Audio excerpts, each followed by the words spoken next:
The most enthusiastic I've ever been when it comes to the work that we do has been when I'm looking into the psychology of the people that we work with and the psychology of the people that we are trying to serve. You know, and when I spent some time in consulting, and there's goods and there's bads from that, but some of the best things that we did was the key stakeholder management, to try to understand the perceptions of the executives that we were talking with to get them to see how we could fight for the customer. So now let me grab the clicker and see if I can figure out how to work this thing. We are going to talk about a few things, but before we get to this, show of hands, we got a lot of people who own the customer or own the experience. How many people are in marketing? A lot of marketers. What about HR? A few HR. Where's the one regulatory person that I met earlier? There you are. Regulatory. All right. What else? IT? Any IT? What about just other? Okay, so a lot of people. And how many of you, show of hands, struggle with who really owns the customer or the experience? Most everybody raises their hands. Okay, so how would you like it if I solve it today, right now? And you can go back and say some crazy guy on the stage solved it, and we own the customer, and everything is going to get easier. Everybody would like that? Okay, so I've got a whole bunch of rope that is under the tables, and I'm going to break you into departments. Just break out, and we're going to basically have you each pick the strongest marketer or the strongest human resources person or the strongest legal, or, sorry, Ann, you have to do tug-of-war. And we're going to tug-of-war to see who owns the customer. How's that sound? No, we're not really going to do that. Come on. The legal alone would never let me do that. But the point is, there's this internal struggle that goes on. And I loved the canyon illustration, especially because there was a long rope that went between the leadership and the manager in the middle and the people on the front lines, trying to figure out, you know, how do you pull this and what do you do and how do you get to a winning solution for customer centricity. So we're going to talk about whether or not it takes a superhero to win at Tug-O-War. We're going to talk about evil products versus innocent customers. We're going to talk about how the customer is not like me. How about even the Justice League has to collaborate? I hate to admit it or date myself, but I loved that cartoon when I was a kid. And the org structure isn't kryptonite. So first off, a little bit more about me and my background. It's an eye chart, I know, but there was a little bit of a reason why I did this. I wanted a broad background. You know, I've done everything at Accenture, from serving the consultants. I was an internal person working on, you know, coding and doing IT things, to working in organizations to try to drive the customer experience. Been a part of things when Sprint and Nextel merged, and you had two groups coming together who both thought their customers were unique. Nextel had customers that were, you know, construction guys down and dirty. They had their own on their belt clip. And Sprint had 70%, which were subprime customers. Very different dynamic. Trying to bring all that together. And I can tell you that the main challenges that I've dealt with are similar across these. Now, sure, we could get into unique ones, and you may come and ask me, and I can tell you the differences. But the things culturally that are there across all of them. So here we are. If we had done the exercise, and who owns it? I like the lady, how she's got it tied around her waist. She's not letting it go. So how about this? He belongs to me because my products have more margin. Have you heard this? Okay, my products, they get more margin, so I should be the one that owns it. Or how about, he belongs to me because he buys more of my products. Anybody hear this one? Some of you surely have heard that. Or, she belongs to me because my goals have larger dollar value. You know, you get in a big meeting and they're like, you know what? This is going to drive the business from a monetary perspective, so I own the customer or the experience. Or she belongs to me because I'm already behind on my goal. I hear this one a lot. You know, goal setting when it's not aligned, I think a lot of people bring that up in these meetings when we're talking this week. You get behind and real fast people are saying, I need to be the one that is in control of marketing to the customer or things of that nature. So, had an eye-opening experience my first year when I got to dunnhumby. Had a great boss who was a good mentor. His name was Mike Anderson. I'm going to give him the credit. He's leading loyalty at Sears right now. He's got a difficult job. But he would have our team. I was a junior client lead, and he would have us go and do all these great slides. And we would, as you heard her mention, we would dig in the data, behavioral data, and then we'd put the attitudinal on top. And we'd create beautiful decks. And the first big, really big meeting that I was going to be a part of, we had spent weeks on this deck. And he comes in the last day before and he says, okay, time for review. We're going to review this. And he brings this one slide. And he says, this is all I'm going to show tomorrow. I'm like, we've got an hour meeting. How are you going to go with one slide and show, first of all, this has got to be a typo. Goal 1 and goal 1, that can't be true. And he said, no, this is it. Because the key point I want this executive to see is that different people have number 1 goals and they're going in different directions. And so we just want to wake them up. So this is what we went in with. Now, I got to tell you, the one thing that's good about being a consultant is, you know, you get kicked out of there. It's not like you completely lose your job, but there is a little bit of fright that goes with it. So we had the meeting, and consequently, it didn't end up being the only slide that we showed. For the first 30 minutes, it was. Led a discussion. And when he quizzed us about it, we dug in, we were prepared, we went through the deck. He said, great stuff, I understand what you're saying. Will you repeat this for the other C-level officer who we kind of picked on a little bit? We said, absolutely. He says, well, hold on. Calls him up, comes up to the room, we do the whole thing, and this is what happened. We went down on the elevator, and he went down on the stairs. So it wasn't a great outcome, but we had the courage to fight for the customer. And from a culture perspective, if you talk to people who are doing really good at this, this is one of the things that you'll see. The boss that I mentioned that had the different way arrows, he knew that our CEO, who's a really customer-centric guy, Don Humby, had given everybody, he actually had them printed get-out-of-jail-free cards so that we had the courage to go and say what needed to be said in front of the client, that there weren't going to be horrible consequences if we did it. So I'm going to come down and talk with you guys a little bit. So here is Superman, and we'd all love to have one person that is the customer experience superhero, right? So has anybody ever met this person? No? If you did meet this person, what would his characteristics be? Come on, somebody tell me. What would he be like? What? Happy, passionate? Yeah. Well, so in one of the meetings that I had, I put this up there because I had a leader tell me that when we had laid out all this stuff about what needed to be changed, he said only a superhero could do that. And when I reflected on it, what I took away from it was this. If you go to a Superman movie, what's the one thing that you know at the end of the movie?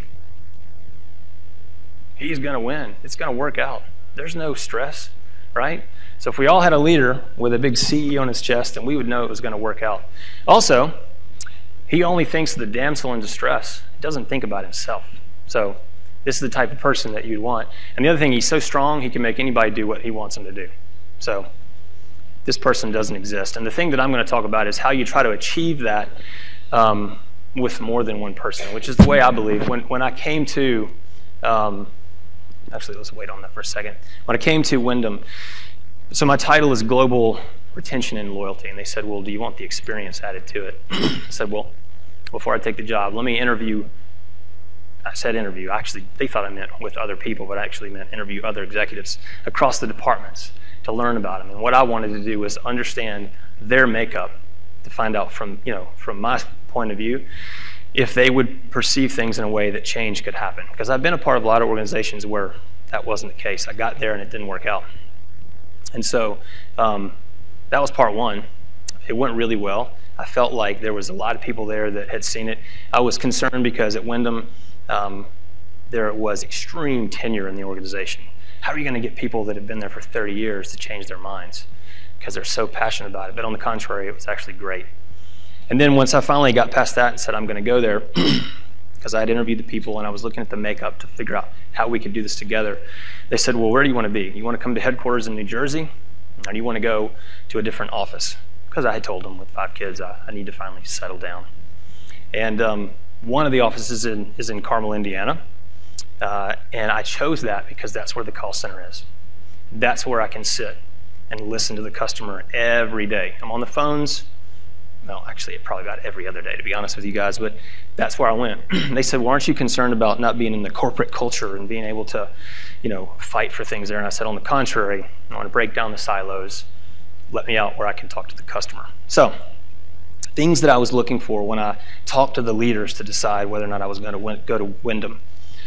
One was, is there a characteristic of a warrior? And what I mean by that is just somebody in the meeting that is going to be so tough that they're going to fight for something passionately. Not the abrasive kind that we've all seen, but somebody that you know that's doing it because it's the right thing to do and they're going to fight for it. The influencer. So this is the person that everybody listens to. I didn't know if it was going to be the historians at the company that had been there so long or a different type, but you got to find the influencer. The motivator. You have to find the person that can get an upswell when the communications plan is ready to get this thing out and start the journey, which, by the way, we're at the start of our journey with the RCI timeshare division in Wyndham, which is why this is really important to me. And then the voice of reason. A lot of people think this has to be in finance. Not necessarily. It doesn't have to be, oh, it's the numbers, it won't work. It could be the voice of reason from, have you thought about this from a customer's perspective? There's the driver. Oftentimes this does end up being ops, but not always. But it's the person that can keep this thing moving, keep the car on the tracks, and keep it going. The analyzer. I love these guys, man. The guys that can get in. And to tell you the reason that I love them is because I don't ever want to go to a meeting where it's my opinion that's being argued. I want it to be about the data, what we learned from the research, and these are the ones that can help us make the decisions to fight for the customer. The visionary. You know, the visionary is out there and he's thinking about what's next to make the customer happy. Don't want the visionary to be the person which is just randomly thinking of the next product for the product's sake, and we'll talk about that. And then there's the aware one. The aware one is, this brings me back to one of the main agenda items, is the person who knows that the customer is not like me, okay? Because I've been in a lot of those meetings where they say, well, I know the customer, you know, whether it's because I've been here at this company for so long or just because I think I'm a user of this product, so I understand it. But you want the aware one to know that customers are different, okay? The two things that are most important, I believe, are this: voice of reason and the aware one. And the one thing I would say is I actually try to find as many of these qualities in the people that I work with, whether I'm building a team or whether I'm bringing a team together, is that they all can have the voice of reason and they're aware that the customer is not like me. But I also like the people that can see what their own weaknesses are, what their strengths are. I can tell you, I know mine. That was one of the other underlying reasons, is I knew that, you know, I'm not a detail-oriented guy, so I'm not going to be able to go and drive this unless I have a great driver that I can work with. So building a team is important. A governance council was my solution. I thought, okay, hopefully they won't get upset that I'm saying I don't want the customer experience in my title. It was a strategic decision because I didn't want to go in and have them put me on a podium and say, you know, hey, there's the guy who has the CE on his chest. He's going to make it happen. And all the people that have been there 30 years. We got vacation guides on the phone that have been there 30 years. Tenure for a lot of reps in a lot of places is only about 18 months because it's college kids getting paid $12 an hour who go across the street to get an extra 50 cents. So think about that. So governance council is extremely important. It's my solution. It's not always the right solution. It can include a person who has a CE in their title. And that's great. I think it can work. There's a lot of case studies that prove it. But it's really, when you study them, you can see that they're good at getting these traits on their team that they build, whether it's cross-functional or whether it's on their unique team. So, the evil product versus the innocent customer. Who thinks that, and this is a real example, I won't tell you which brand I was working with, but who thinks we should sell the deluxe brush? Anybody? Couple people. Y'all are just not going to answer, are you?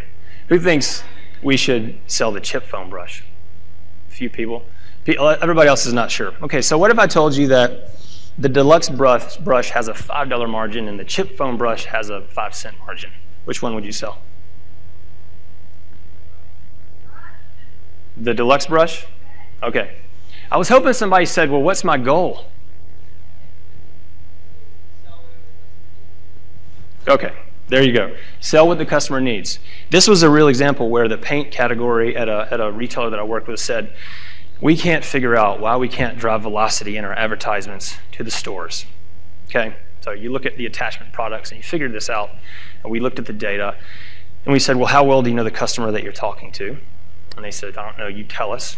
So we did the analysis, and we found out that their customer was the pro contractor, doing big jobs, doing them every day. And what's the one thing about a pro contractor? They don't want to clean up their brushes and buy extra stuff to clean up an $8 brush and use it over and over. They want a brush that they can throw away, okay? But when they came in to buy the chip film brush, guess what they were doing? They were buying paint. They were buying tarps. They were buying all these other things. The traffic came into the store, so it was just a matter of asking the right question about who your customer is.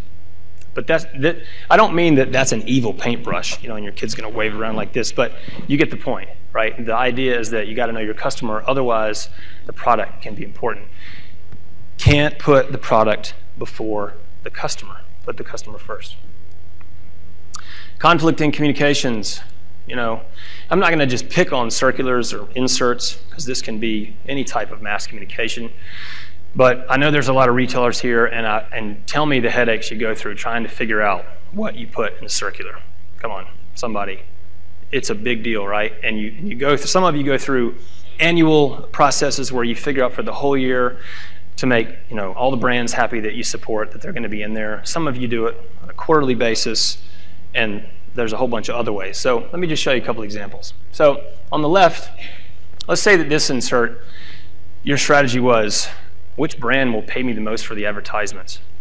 Okay, you would plan way ahead and you would go and say, okay, big brand name, you've got the most money in your marketing pocket to pay me. And there are some companies who have incredible revenue streams from just doing this, but it doesn't serve the customer that well. Or how about what category has the most transactions? Let's say your company has silos and there's a president of every widget. So each widget has a president.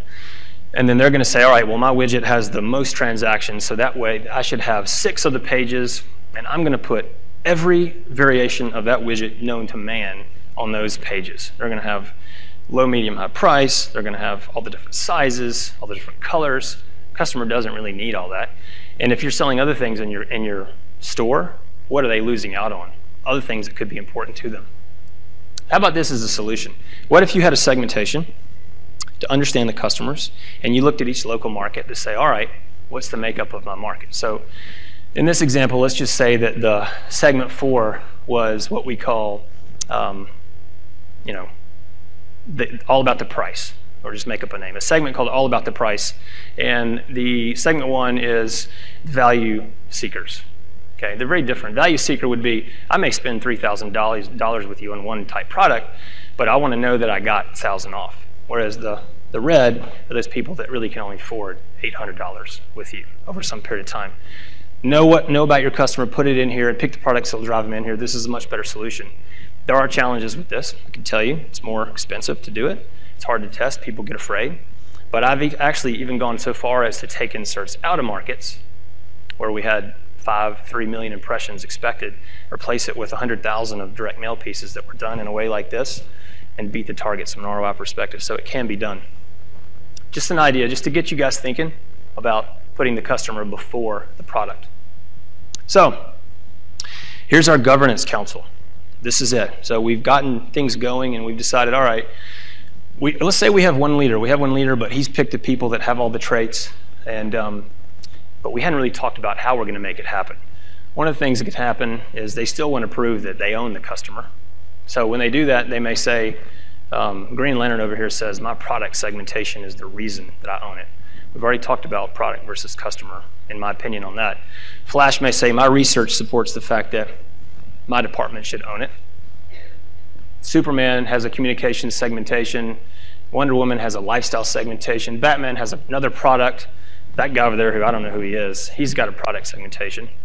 And Aquaman has one too. So how do you decide, if you've got all these different segmentations, who owns the customer? Is that a challenge you guys face? A lot of segmentation. I've gone into one place where there were 17 segmentations that were built over a 5-year period. Don't do this. Don't do it. Most of the time, it's to rationalize your product goals. So what happens is you take a segmentation and you pick the attributes that you think would drive your category only, and it spits out something and says, all right, you've got 6 different types of customers, but then you forget about all the other products or services that you sell, and it's not a holistic view. So there's one big thing I would tell you is think through how you're going to do this, do it in a smart fashion. I will tell you this not because I'm an ex-consultant. I do believe there's value in having an outside firm help you with this, because when you do it internally, a lot of people think that you're just doing it to push your own agendas. So at the moment that I've had, I've focused hard on this to make sure that an outside firm helped me get it right. So what about this? Communications, thanking every customer, right? Everybody says, I thanked them 25 times this week, 13 times. Can't do it this way. You have to have a talking to customers committee that meets their needs. Meet with a transformational team. This is the group that you heard the Roots folks talk about in the middle, the transformational team that actually can make this happen. And they meet bi-weekly and they talk about, is this a conflicting communication? Is there a good reason that we're doing this? Would the customer understand why they're receiving this? If they wouldn't understand it, don't send it. All right, a couple more things and then we'll wrap up. So in a matrix organization, we've talked a lot about these silos and categories having their own presidents or leaders and all pushing their own agendas down the silos. And they may tell marketing, category one may say marketing, I want you to help me with ad revenue, merchandising, help me with velocity, customer service, I just want a low handle time. Okay, you can see all these things can be really conflicting. And I've actually seen marketing departments created in each one of these. And then you had a communication stream for each one separately. You end up with hundreds of communications. Customers get confused. They don't understand that. Product drives product customer segmentations, communications, lost sales, and loyalty goes down. Same organization, but all you have to do is flip it and just make sure that you actually have the goals across the departments to push across the silos. This customer-focused revenue type targeting can drive a unified segmentation that we talked about, relevant marketing, which increases the engagement and the loyalty at your company. So we could go on and on and on, and I would love to, but I'm going to wrap this up with just the key things that you can take away, and then we can talk about throughout the rest of the conference. One, governance council. Okay? Think about the attributes of the people that you're working with. Make sure that they can keep it pure, right? But they're not afraid to get into a room and fight it out, but they're going to leave in a happy manner and go and push it. Transformational leadership team. This is huge. In the same way that you pick the governance council very closely, you got to get the right transformational leadership team. Put the customer before the product. Goal alignment, right? We talked about, I made the point with the different type of paint brushes about the goal and how important that is to make sure that you're thinking about the customer first. One, segmentation helps with communications. And finally, the talking to customers committee to keep us on track. Now, there's a lot here. There's a governance committee, a transformational, and a talking to customer. But if you're in a big organization, you're going to need some process and structure.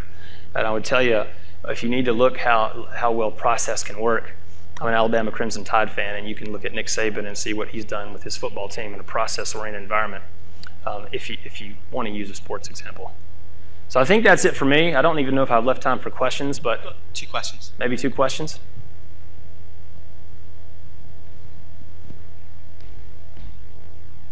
Or none.